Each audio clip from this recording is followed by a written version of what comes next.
Hello, welcome to Escape the Box Piano. It's Dan here. And at the point where this video is released, we're on the fast run up to Halloween, so there's no better time for a tutorial for probably one of the most iconic, famous horror movie soundtracks of all time. This is John Carpenter's Halloween. First of all, here's what we're aiming for.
So there you have it, and in fact this is reasonably straightforward to play. The tutorial is going to be pretty straightforward, pretty quick.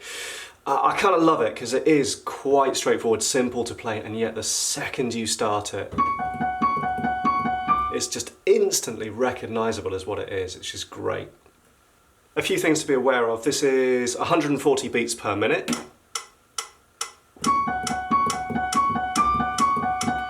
Pretty much your right hand is playing eighth notes all the way through. The left hand's doing considerably less. We'll worry about that in a minute. And the time signature of the piece is actually, this is in 5 beats per bar or measure, 5 beats.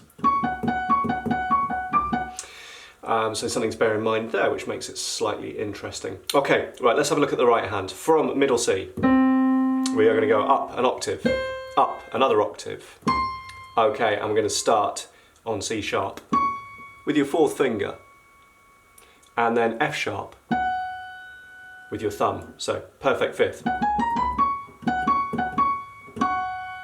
And you've got your 5th finger in reserve because that is going to play a semitone higher on the D. Okay, so your pattern is C followed by 2 F sharps. Do that again. C and F sharp once, and then D and F sharp. And then that whole thing repeats.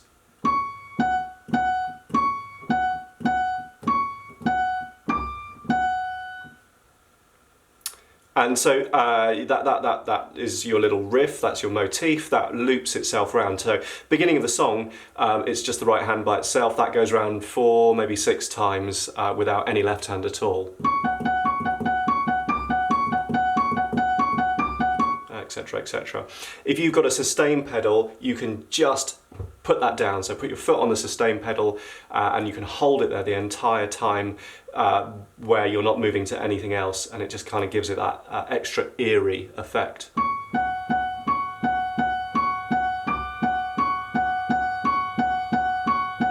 Kind of got that chimey effect.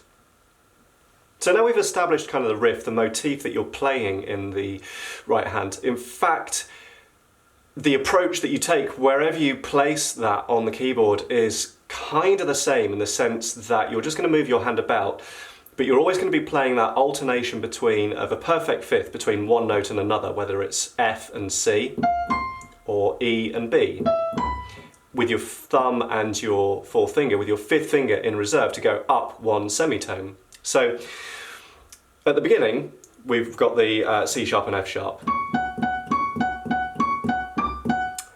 And you're going to play that around 4 times with when the left hand comes in. The first 2 times, the first time you're going to hold down, well, here's middle C, down an octave, down to the F, so F sharp and the F sharp below that. So the first time round, you're going to play hold down F sharp in the left hand.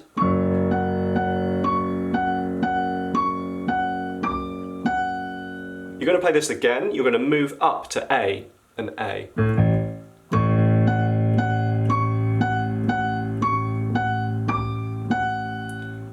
Now in the left hand, you're going to move up to A sharp or B flat. At the same time, you're going to drop down in the right hand so that your fourth finger is now on the C, your thumb is now on the F, and your fifth finger, when it's needed, is going to go up to the C sharp, the D flat.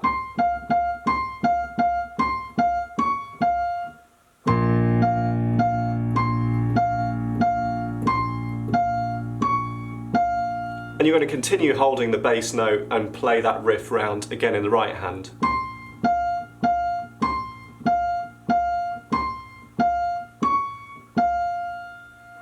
Okay, now the whole little lot goes round a second time.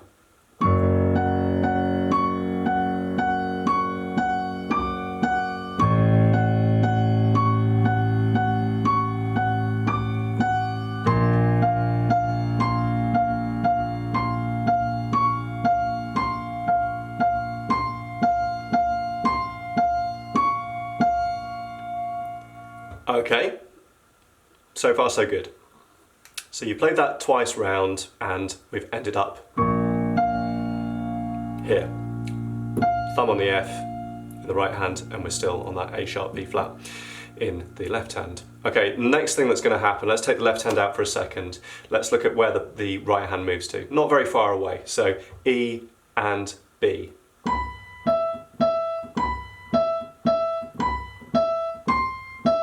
And that goes round another time.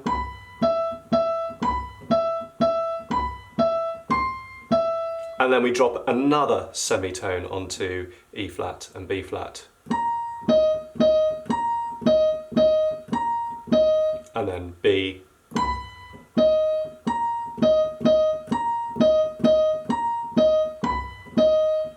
And that whole lot goes round again twice. And in the left hand, we were on the B flat and we dropped down to E, and then G, and then G sharp, A flat.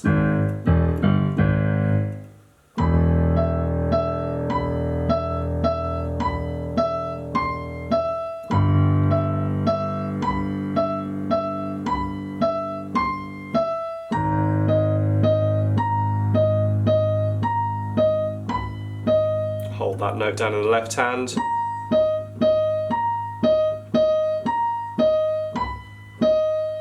And that goes round that entire passage, just like the first sequence, goes around twice. So we finished here. Okay, the final sequence in the right hand, we come down to the B and F sharp. And then G. And then you're going to play that 3 more times.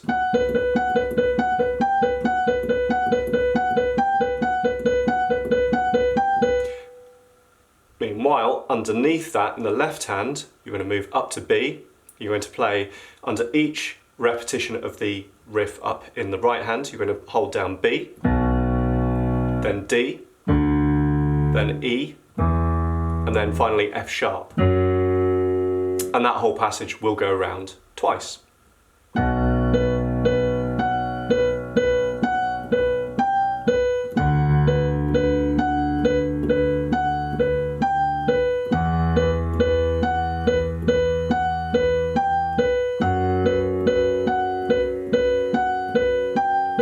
the second time.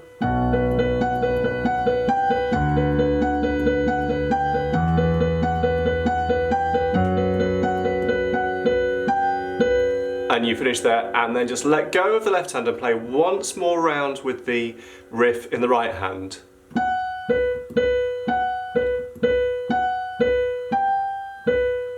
And that takes you effectively to the end of the piece. You now jump back to F sharp and C sharp. Again, no left hand, just F sharp and C sharp. And you can kind of now, you can loop the entire thing from the beginning. So 4 times round here in the right hand before you then bring in the left hand. And so on, and so on. So you loop that as many times as you like, and then finally, the final time you get to the end here, go back one final time to this riff with the C sharp and the F sharp, play it 4 times round, and on the 4th time, just finish on the D and just leave the D hanging, don't go back to the F sharp. Here's what I mean.